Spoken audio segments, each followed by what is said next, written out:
just had her baby, her fifth baby. She's just... Hi.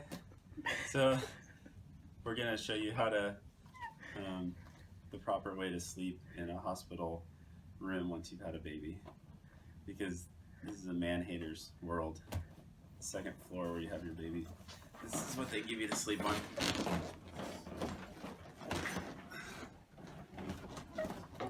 Okay. Night night. Yeah, this works fine. No, don't worry about me, guys. Just had a baby. I still have to work and support the rest of my family and come up with a name for the child and everything, but don't worry about me. I can sleep. This is perfect. I mean, with all the modern medicine and everything that we have, I mean, it's surprising that we have such a nice sleeping facility for fathers. I'm going to tell you a story about something that made me look at life very differently. 3 years ago, my friend's husband was hit by a drunk driver while riding his bicycle. The left side of his body was shattered. He was bleeding and unconscious when he was found in the middle of the road, barely breathing.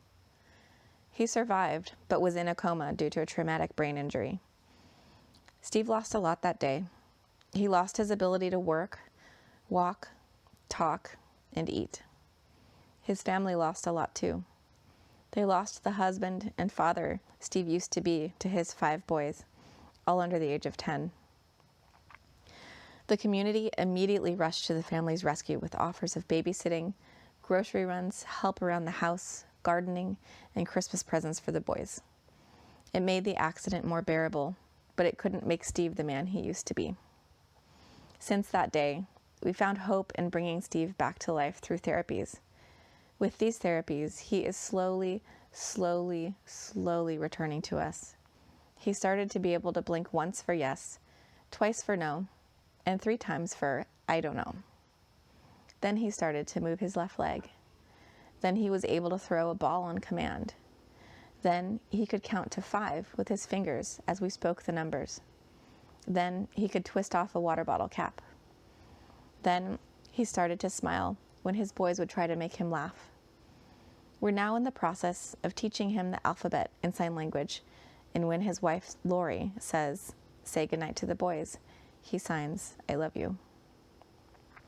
Since leaving the hospital, the therapies Steve needs in order to keep progressing are no longer covered by insurance, nor are they covered by any local or federal government.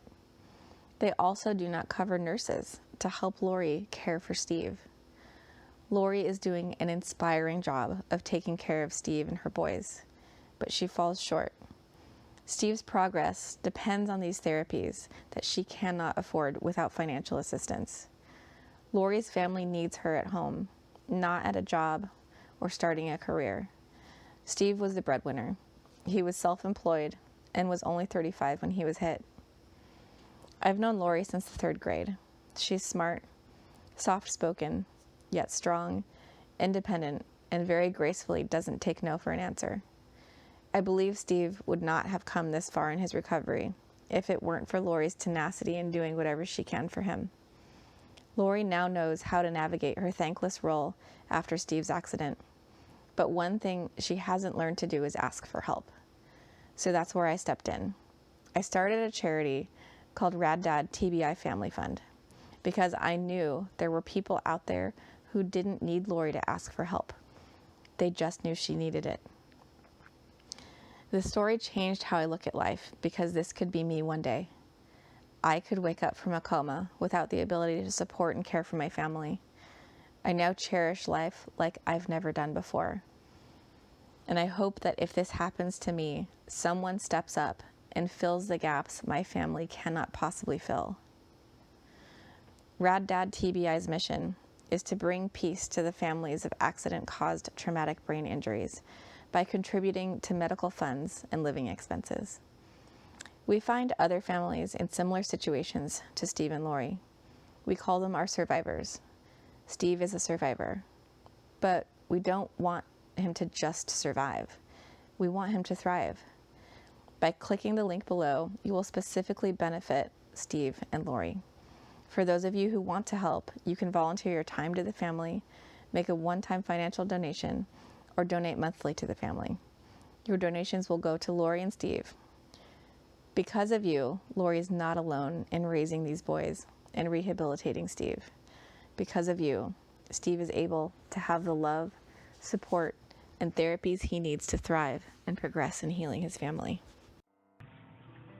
Okay, that's 1. Show me 2 fingers. Show me 3, 4, 5.